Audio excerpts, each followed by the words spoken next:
안녕하세요. 미익주식론 대학의 미준입니다. 5월 23일 오늘의 미익주식 뉴스를 시작합니다. 오늘도 변함없이 미국 주식 투자의 정석을 지키고 있는 미준에 오신 것을 환영합니다. 미준 패밀리 여러분들 즐거운 마음으로 목요일 만끽하고 계시리라고 믿습니다. 모르긴 해도요. 아마 미준과 함께 해주시는 대부분의 구독자분들께서 어느 정도는 엔비디아의 주식을 보유하고 계시리라고 믿습니다. 그만큼 미준 방송과는 뗄래야 뗄 수 없는 그런 관계를 가지고 있는 종목인데요. 다행히 어제 어닝 결과도 너무나 좋았고요. 뜻밖의 좋은 소식들이 많이 들려와서 주가의 흐름도 괜찮습니다. 오늘 하루 엔비디아와 함께 즐거운 마음으로 주식 투자의 기쁨을 만끽하셨으면 좋겠습니다. 오늘 역시도 소중한 구독자분께서 남겨주신 질문을 읽으면서 시작을 해볼까 합니다. 이번 질문은요. Eat More Cheese라는 아이디를 쓰시는 분입니다. 치즈를 굉장히 좋아하시는 분인 것 같은데요. 안녕하세요. 오늘도 좋은 정보 공유해 주셔서 감사합니다. 한 가지 질문이 있습니다. 현재 10종목을 담고 있는데 약 80%가 테크주를 포함한 AI 관련주 및 이에 따른 전력 수요 관련된 주식들만 들고 있어서 포트폴리오의 섹터 다양화가 필요하지는 않은지 고민이 많습니다. 현재 대세이자 흐름이라고 할 수 있는 AI 관련주들에 집중적으로 투자하는 것이 맞는지, 리스크 대비 포트폴리오 다각화를 위해서 다른 섹터들도 좋은 종목이 있다면 들고 가는 것이 맞는지 궁금합니다. 라고 굉장히 근본적이고 중요한 질문을 남겨주셨습니다. 아마 이 방송을 함께 해주시는 많은 구독자분들께서도 비슷한 고민을 가지고 계시리라고 믿고요. 저 역시도 지난 몇 년 동안 같은 질문으로 많은 고민을 해왔습니다. 그리고 한 가지 중요한 부분은요. 주식 투자를 하다 보면 주식 시장에 떠돌아다니는 많은 조언들이 있는데요. 이 조언들을 그냥 믿다가는 낭패를 보는 경우가 많습니다. 예를 들어서 주식은 주가가 떨어졌을 때 사는 거다. 이런 조언들이 있잖아요. 하지만 여러분들 최근에 느끼시는 것처럼 사실 주식은요. 주가가 올라갈 때 사는 거지 떨어질 때 사는 것이 아닙니다. 여러분들 부동산 투자하실 때 혹시 나한테 한 20억, 30억이 있다. 그러면 아파트를 사실 때 과연 정말 깡촌에 있는 집값이 많이 떨어진 그런 아파트를 사실 건지 아니면 서울 강남에 있는 아파트를 사실 건지 한번 여러분 자신에게 질문을 해보셨으면 좋겠습니다. 아마 대부분의 청취자분들께서 아마 그만한 돈이 있다면 강남의 아파트를 사지 내가 왜 산골짜기에 있는 오지에 있는 아파트를 사겠나 이렇게 답을 하실 텐데요. 주식도 마찬가지죠. 주식도 가장 좋은 기업, 가장 잘 나가는 기업의 주식을 매수하는 것이 맞다라는 것이 저희 개인적인 판단이고요. 오늘 남겨주신 질문에 대한 답도 마찬가지입니다. 여기 보시면 집중적으로 투자를 하면 리스크가 크다 이러한 생각을 가지고 계시잖아요. 자, 그런데 여기서 얘기하는 리스크가 과연 뭔지 한 번쯤은 고민을 해볼 필요가 있다는 거죠. 한 가지 섹터에 투자를 하면 과연 수익률이 적게 나오는지 과거 역사를 통해서 함께 살펴보면 좋을 것 같습니다. 지금 세 가지의 ETF의 수익률을 비교하고 있는데요. 첫 번째는 스파이고요. 두 번째는 QQQ, 세 번째는 SMH입니다. 스파이는 S&P 500을 추종하는 ETF고요. 두 번째 나와 있는 QQQ는 나스닥 100을 추종하죠. 그리고 나머지 SMH는요. 반도체 기업 20개에서 30개 정도를 담고 있습니다. 따라서 첫 번째 스파이 같은 경우는요. 미국을 대표하는 500대 기업을 모두 담고 있는 ETF고요. 이 안에는 11가지의 섹터가 골고루 묻어 있죠. 그리고 두 번째 QQQ는요. 미국을 대표하는 100가지의 테크 기업이 들어가 있습니다. 마지막으로 SMH는 반도체라는 아주 작은 섹터에 집중 투자하는 거고요. 종목의 수도 30개가 되지 않습니다. 자, 그런데 퍼포먼스를 보시면요. 지난 한 달간 스파이는 7%, QQQ는 9.9%, SMH는 18.7% 주가가 올라갔고요. 자, 그러면 올해 들어서는 어떤지 보시죠. 스파이는 11.47%, QQQ는 11.28%, 그리고 SMH는 35% 이상 급등을 했습니다. 과거 3년간의 성적을 보시면요. 스파이는 27%, QQQ는 39%, 그리고 SMH는 98% 올라갔고요. 5년간은 84%, 150%, 그리고 363%로 그 격차가 커졌습니다. 자, 그러면 장기적으로 한번 보시죠. 10년간의 수익률을 보시면요. 미국 증시는 180% 상승을 했는데요. QQQ 같은 경우는 413%, 그리고 같은 기간 SMH는 967%나 급등을 했습니다. 따라서 기간과 상관없이 SMH, 즉 반도체 주식에 집중 투자하는 것이 훨씬 더 좋은 수익률을 만들어냈잖아요. 따라서 여기에서 우리가 볼 수 있는 점은요, 과연 투자의 리스크가 어디에 있는가, 이런 질문을 한번 해볼 필요가 있다는 거죠. 따라서 500개의 기업을 소유하는 것보다는 100개 기업의 테크주에 집중 투자하는 것이 낫고요. 100개의 테크주에 투자하는 것보다는 20개에서 30개 정도의 반도체에 집중 투자하는 것이 훨씬 더 좋은 수익률을 만들어냈습니다. 자, 그럼에도 불구하고 자꾸만 전문가들은요, 집중 투자를 하면, 분산 투자를 하지 않으면 계속해서 리스크가 커진다, 이런 얘기를 하잖아요.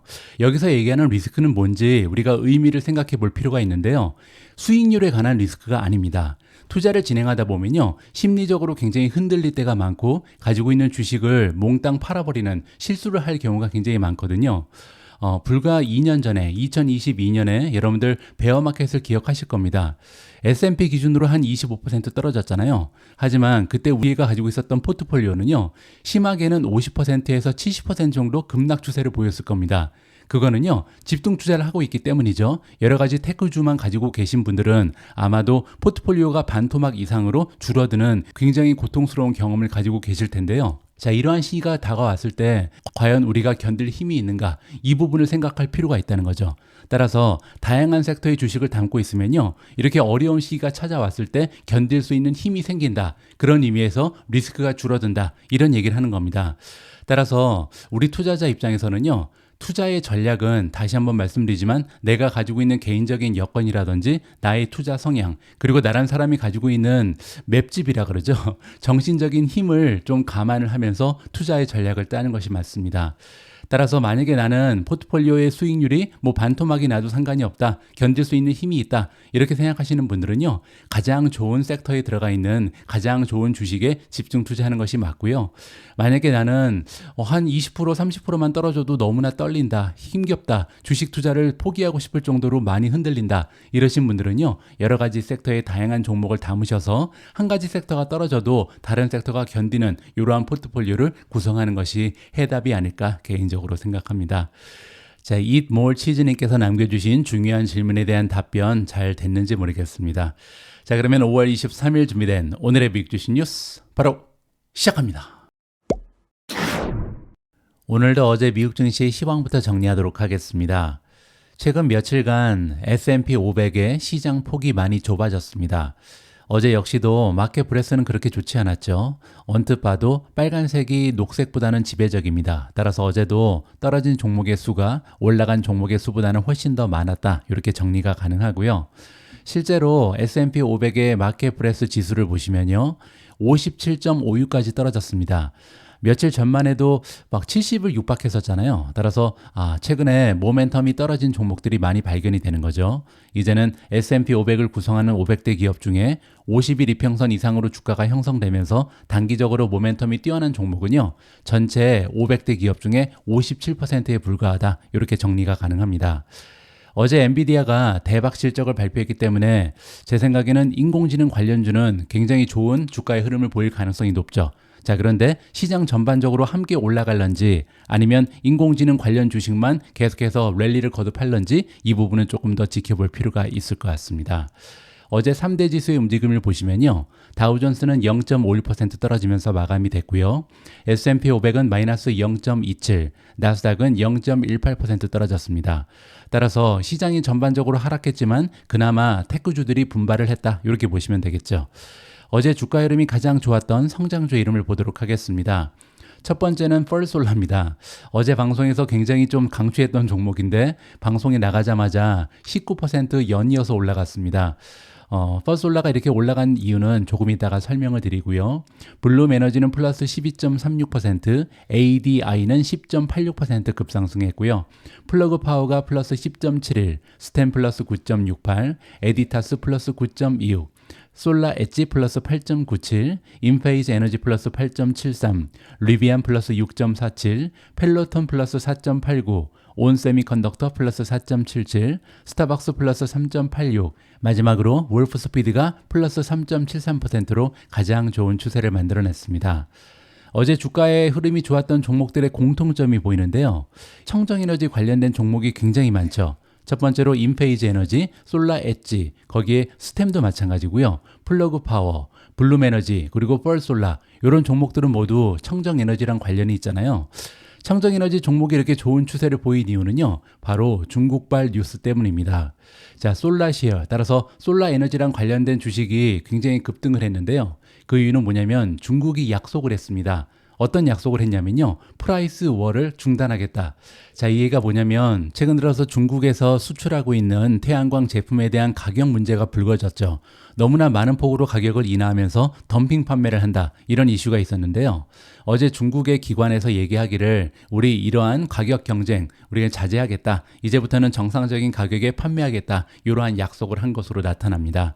자, 따라서 미국에서 태양광을 판매하는 종목들이 좋은 주가의 흐름을 보였다, 이렇게 보시면 되고요. 다음에는 어제 주가 흐름이 가장 좋지 않았던 성장주 이름을 살펴보도록 하겠습니다. DXYZ이 9% 가까이 추가적으로 하락하면서 가장 좋지 않았고요. 두 번째로 로빈후드가 마이너스 6.20, 블록이 마이너스 5.82%로 좋지 않았습니다. 그 밖에도 기가클라우드 테크놀로지가 5.15% 추가적으로 하락했는데요. 기가클라우드 테크놀로지 같은 경우는 최근에 새로운 공매도 하나가 발표가 됐습니다. 따라서 주가 흐름이 굉장히 좋지가 않고요. 버진갤럭틱이 마이너스 5.12, C3AI 마이너스 4.86, 앱러빈 마이너스 4.76, 레딧 마이너스 4.42, 테슬라 마이너스 3.48, URA 글로벌 X 우라리움 ETF가 마이너스 3.38, 도큐사인 마이너스 3.09, 페이팔 마이너스 2.98, SMCI가 2.86% 하락하면서 가장 좋지 않은 추세를 만들어냈습니다. 다음에는 미준 탑13의 성적입니다. 어제 3대 지수 모두 하락하는 가운데 미준 탑13는 1.36% 건강한 수익률을 만들어냈는데요. 펄솔라 덕분이죠. 어제 18.69% 급등하면서 미국 증시를 주도했고요. 두 번째로 인피니언이 플러스 2.44, 우버가 2.36% 상승했고요. TSMC가 플러스 1.61, 벌티브 홀딩스 플러스 1.01, 마이크로소프트 0.34% 상승했습니다. 그 밖에 종목은 소폭으로 하락했는데요. 아마존은 횡보를 했고요. 팔란티어가 마이너스 0.33, 엔비디아 마이너스 0.46, 비트코인이 69,410에 가 있고요. 마이크론 테크놀로지 마이너스 0.96, SMCI 마이너스 2.86, 마지막으로 테슬라가 3.48% 떨어지면서 가장 좋지 않은 주가의 흐름을 보였습니다. 오늘 방송에서는 아무래도 엔비디아 어닝 결과 이야기를 먼저 해야겠죠. 제가 어제 미준 속보를 통해서 엔비디아 어닝 결과를 대한민국에서 가장 먼저 여러분들께 전달해 드렸는데요. 그 하이라이트만 좀 짚어보도록 하겠습니다. 일단 1분기 논갭 EPS를 보시면요. 6달러 12센트를 만들어내면서 시장의 전망치를 무려 54센트 초과 달성했고요. 매출은 26.04빌리언을 찍었습니다. 그렇게 되면요, 작년 대비 성장률이 무려 262%를 넘어섰고요. 시장의 전망치에 비해서도 14억 5천만 달러를 추가적으로 만들어내는 기염을 토해냈다. 엄청난 어닝 결과가 제시가 된 거죠. 자, 그리고 한 가지 중요한 부분은 데이터 센터 매출인데요. 4분기 대비 23%, 따라서 3개월 전하고 비교해도 성장률이 20%를 넘어섰고요. 작년 대비하면 성장률이 무려 427%입니다.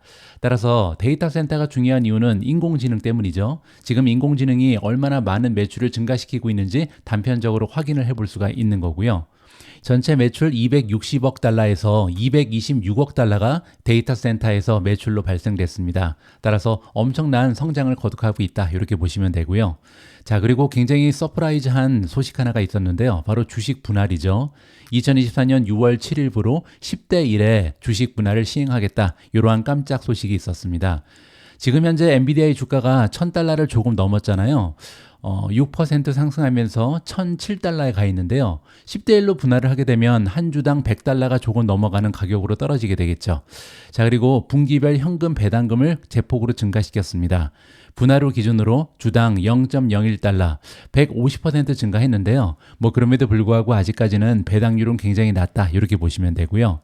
자, 옆에 보시면 엘리툴이라는 아이디를 쓰시는 분께서 굉장히 중요한 질문을 남겨주셨는데요. 액면 분할, 미국에서는 이제 주식 분할이라고 그러죠. 주식 분할 기업들의 주가 흐름은 어떻는지 과거의 역사를 좀 알 수 있을까요? 이렇게 질문을 주셨습니다. 주식 분할을 하게 되면요, 두 가지의 장점이 있습니다. 첫 번째는요, 심리적으로 1000달러짜리 주식을 사는 것보다는 100달러짜리 주식은 조금 만만해지잖아요. 따라서 아무래도 소액으로 투자하시는 분들이 이 주식을 매수할 가능성이 조금 더 높아지고요. 또 한 가지는요. 아무래도 투자 자금이 적으신 분들이 이 주식에 뛰어들 수 있는 여건이 마련이 됩니다. 따라서 유동성이 풍부해질 수 있다는 장점이 하나 생기는 거죠. 하지만 그럼에도 불구하고 기업의 펀드멘탈하는 변화가 없다. 이 점을 기억을 해야 되고요. 따라서 아주 단기적으로 보면 주가 흐름에는 플러스 요인이 됩니다. 하지만 중기적인 관점을 봤을 때, 장기적인 관점을 봤을 때 이 주식 분할이라는 것은 기업의 펀드멘탈을 변화시키지 못하기 때문에 별다른 영향은 없다. 이렇게 정리하면 좋을 것 같습니다. 다음에는 가이던스를 보도록 하겠습니다. 2분기 가이던스도 굉장했는데요. 매출이 280억 달러를 찍을 것이다. 이렇게 얘기를 했고요. 컨센서스를 보시면 268억 4천만 달러였습니다. 따라서 컨센서스를 가볍게 넘는 가이던스를 제시를 했고요. 갭 그리고 비일반 회계 기준, 논갭이라고 부르는 거죠. 총 마진이 74.8% 그리고 75.5%를 다음 분기에 찍을 것이다. 이렇게 발표를 했고요. 연간 총 마진 역시도 70% 중반대가 될 것으로 예상이 나왔습니다. 따라서 적어도 74%에서 75% 정도 총 마진을 만들 수 있다. 이렇게 가이던스가 나온 건데요. 자, 그러면 원래 엔비디아는 어느 정도의 총 마진이 있었는지 한번 살펴보시죠. 자, 지난 5년 평균은 62.87%고요. 과거 1년간은 72.7입니다. 따라서 총 마진이 과거 역사에 비해서 현저하게 나아지고 있고 또한 지난 1년에 비해서도 최근에 계속해서 총 마진이 증가하고 있다는 것을 살펴볼 수가 있겠죠. 제가 여러 번에 걸쳐서 말씀드린 것처럼 마진에서 우리가 총 마진을 살펴봐야 되는 이유는 뭐냐면요. 총 마진은 조작이 불가능합니다. 왜냐하면 매출에서 이 매출을 창출하기 위해서 들어가는 직접 비용을 빼고 남아있는 게 총 마진이거든요. 따라서 엔비디아처럼 이렇게 총 마진이 계속해서 증가한다는 것은요. 구조적인 변화가 있다는 거죠. 따라서 과거에는 판매하지 않았던 신상이 있거나 아니면 새로운 비즈니스 모델이 추가됐다. 이런 식으로 해석이 가능한데요.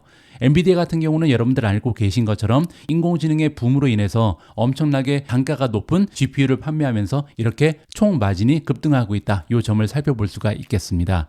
자, 따라서 엔비디아 같은 경우는요. 지금 현재 매출의 성장률도 엄청나지만 거기에 따라서 비즈니스 모델이 계속해서 진화하면서 마진도 좋아지고 있다. 2배의 효과를 보일 수 있는 굉장히 건강한 모습을 보여주고 있습니다. 다음에는 차트 몇 개를 통해서 엔비디아의 어닝을요 수치적으로 자세히 분석해 보면 좋을 것 같습니다. 자, 여기 나와 있는 Q1 Fiscal 2025 서머리부터 살펴볼 텐데요. 착한 악어라는 아이디를 쓰시는 멤버분께서 다음과 같은 질문을 남겨주셨습니다. 2024년 1분기에 대한 실적 발표인데 왜 2025년이라고 쓰는가? 여기에 대해서 좀 질문을 남겨주셨는데요. 회계연도이기 때문입니다. 회계연도는 텍스랑 관련이 있잖아요. 따라서 세금을 2025년에 내기 때문에 2025년 회계연도라고 쓴다. 이렇게 이해하시면 좋을 것 같습니다. 자, 두 가지의 수치가 제시가 되고 있는데요. 하나는 갭이고 또 하나는 논갭이잖아요. 다시 한번 설명드리면 갭이라는 것은요. Generally Accepted Accounting Principle의 약자입니다. 따라서 이 공식적으로 제출하는 수치다. 따라서 논갭보다는 조금 더 중요하겠죠. 자, 그럼에도 불구하고 논갭을 함께 살펴보는 이유는 뭐냐면요. 일회성 비용이라든지 일회성 수입이 있을 때요. 이거를 제외합니다. 따라서 진정으로 운영을 통해서 회사가 경영을 통해서 만들어낸 수치를 정확하게 파악하는 데 도움이 될 수 있다. 이렇게 보시면 되겠죠. 자, 어쨌든 갭을 통해서 한번 살펴보도록 하겠습니다. 일단 매출을 보시면요. 지난 분기에 비해서도 18%나 매출이 증대를 했고요. 작년과 비교하면 무려 262%나 성장을 보였습니다. 두 번째는 총이익 마진이고요. 총이익 마진이 78.4%를 찍으면서 지난 분기에 비해서 2.4%포인트 올라갔고요. 작년과 대비해서는 무려 13.8%포인트 증가했다. 아까도 말씀드렸지만 이렇게 총이익 마진이 급등할 수 있는 이유는요. 두 가지밖에 없죠. 하나는 엄청나게 새로운 신상이 등장했거나 아니면 회사의 비즈니스가 진화하기 때문이다. 엔비디아는요. 이 두 가지를 한꺼번에 이루고 있는 멋진 기업이라고 보시면 됩니다. 자, 세 번째를 보시면 오퍼레이팅 익스펜스가 나옵니다. 영업 비용이라고 부르는 거죠. 영업 비용은요. 마케팅이라든지 세일즈, 그리고 인건비, 그리고 연구 개발비가 들어갑니다. 자, 그런데 중요한 부분은요. 매출이 262%나 올라갔음에도 불구하고 사실 영업비용은 39%밖에 상승하지 않았거든요. 따라서 영업 마진이 엄청나게 상승했겠죠. 바로 밑에 나와 있습니다. 오퍼레이팅 인컴을 보시면요. 무려 작년 대비 690%나 급등을 했거든요. 그리고 넷인컴, 순이익을 보시면 작년 대비 628% 성장했습니다. 자, 다시 한번 말씀드리지만 주가는요, 실적 곱하기 멀티플이죠. 그 여기서 얘기하는 실적이라는 것은요, EPS를 얘기하잖아요. 바로 여기입니다. Diluted Earnings Per Share. 이게 바로 EPS잖아요. EPS가 작년 대비해서 629% 성장했습니다. 그 얘기는요, 만약에 작년하고 올해랑 밸류에이션이 똑같다면 주가도 629% 올라가는 것이 맞다. 이렇게 정리해 볼 수가 있겠죠.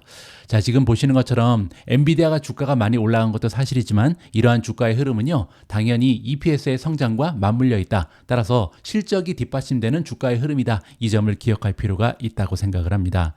자, 다음에는요, 엔비디아의 세그먼트별 매출 성장률 추이입니다. 가장 중요한 부분은 데이터 센터죠.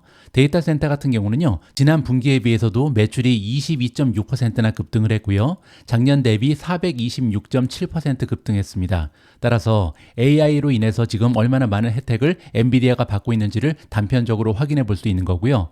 최근 들어서 오히려 이러한 매출의 급등 추세가 강화되고 있다는 것이 굉장히 재미있는 부분이죠.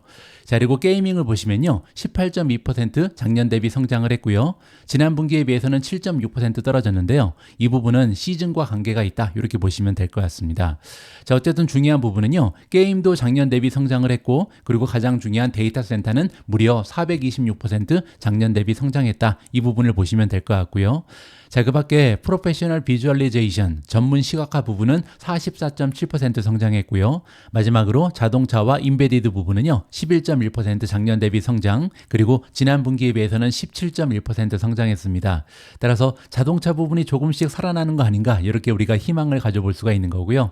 다시 한번 말씀드리지만 엔비디아의 주가 흐름에서 가장 중요한 것은 데이터 센터의 성장입니다. 자, 이 그래프를 보시면요, 얼마나 대단한 성장을 지금 데이터 센터에서 보여주고 있는지 깔끔하게 정리가 가능합니다. 다음에는요, 엔비디아의 어닝콜, 컨퍼런스 콜에 등장했던 여러 가지 중요한 정보 중에 여러분들께서 조금 알고 계셨으면 좋겠다라는 내용을 잠깐 언급드리도록 하겠습니다. 제가 미준 멤버십 플랫폼에 한국어로 스크립트를 번역해서 올려놨는데요.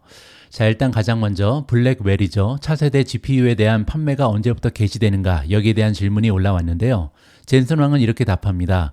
곧 배송될 예정이다. 2분기부터 생산 출하가 시작되고 3분기에는 출하량이 증가할 것이며 고객들은 4분기에 데이터 센터를 가동할 수 있을 것이다 라고 얘기합니다. 자, 그래서 추가적으로 그러면 블랙웰의 매출은 어떻게 될까요? 라고 질문이 왔는데요. 젠슨 왕이 올해에는 블랙웰의 매출이 많이 늘어날 것이다, 이렇게 답을 했습니다. 따라서 차세대 블랙웰이 드디어 판매가 개시가 되고요. 올해 의미 있는 매출의 증가를 블랙웰이 만들어낼 수 있다, 이렇게 이해가 가능하겠죠. 자, 그리고 추가적으로 티모시 아큐리가 이런 질문을 했습니다. 블랙웰과 호퍼의 배포에 대해서 질문하고 싶다. 호퍼랑 배치 방식이 어떻게 다른가? 자, 호퍼라는 것은요, 지금 현재 판매되고 있는, 우리가 잘 알고 있는 H100 GPU를 이용하는 시스템이죠. 자, 그런데 이게 블랙웰로 바뀌게 되면요, 기존의 고객은 어떠한 상황에 놓이게 되는가? 이러한 질문입니다. 자, 여기에 대해서 젠슨 왕은 이렇게 얘기하죠.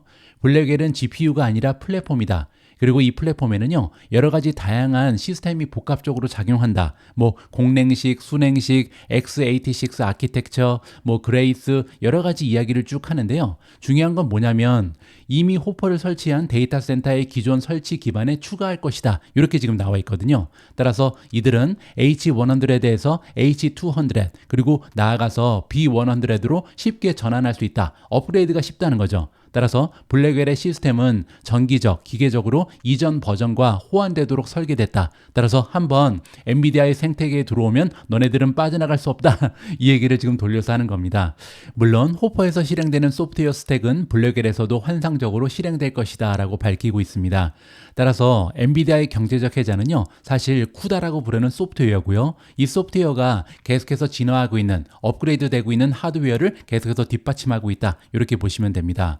자, 그리고 젠슨 왕은 이런 얘기도 했습니다.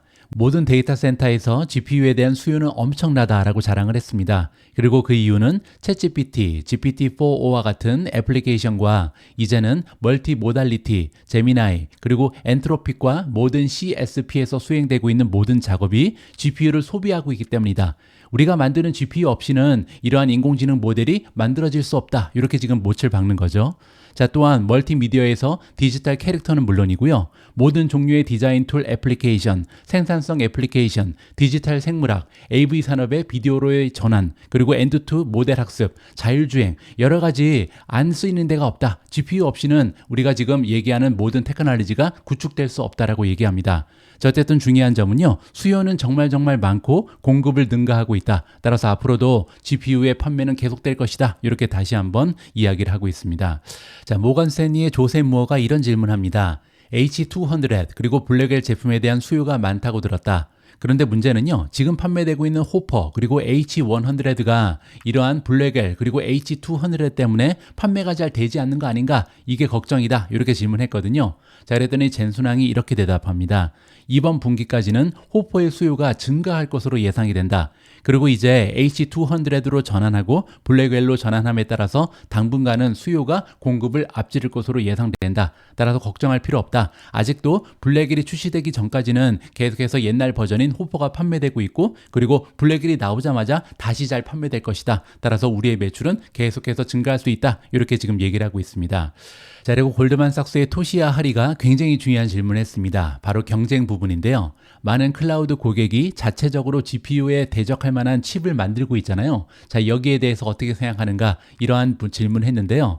우리는 여러 면에서 차별화된다라고 젠슨왕이 얘기합니다. 따라서 아마존도 그렇고 마이크로소프트, 구글 모두 그들의 나름대로 칩을 만들고 있는데요. 이런 칩들과 우리의 칩은 다르다라고 얘기하는 거죠. 여러 가지 이유가 있는데 첫 번째는 뭐냐면요. 컴퓨터 비전에서 이미지 처리, 컴퓨팅 그래픽, 그리고 모든 컴퓨팅 방식에 이르기까지 모든 분야에 엔비디아의 칩을 사용할 수 있다. 따라서 우리는 다양한 부분에 사용할 수 있는 칩이다. 이렇게 얘기를 하는 거죠. 따라서 다른 데서 만든 칩을 사용하지 않고 우리의 플랫폼을 사용하게 되면요. 데이터 센터의 총 소유 비용을 가장 낮추는 결과를 가져온다. 따라서 메가테크 기업들이 만든 칩이 있긴 하지만 우리의 칩을 쓰는 게 그들한테는 오히려 더 이득이다. 이런 얘기를 하고 있고요.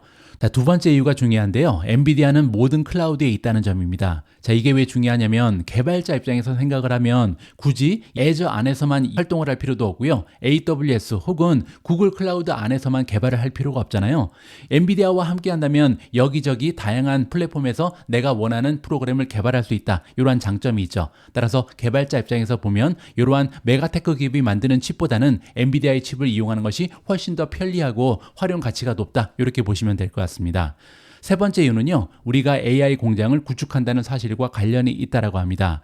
AI 공장이 뭐냐면요, 이제는 반도체의 파운드리처럼 인공지능도 우리가 직접 찍어낸다, 이런 얘기거든요. 그리고 AI도 시스템 문제다. 이 얘기는 뭐냐면 소프트웨어가 중요하다는 얘기입니다. 따라서 이 파운드리에서 반도체를 제작하는 것처럼 우리도 인공지능 쪽에 파운드리 역할을 한다. 그 얘기는요, 쿠다라는 소프트웨어를 구축해놓고 계속해서 이 하드웨어를 발전시키고 업그레이드 시키면서 다양한 테크놀로지를 구축할 수 있는 공장을 만들어놨다. 따라서 개발자 입장에서는요, 우리 공장에 들어와서 계속해서 진화하는 테크놀로지를 이용할 수 있다. 이렇게 세 가지의 이유를 제시하고 있습니다.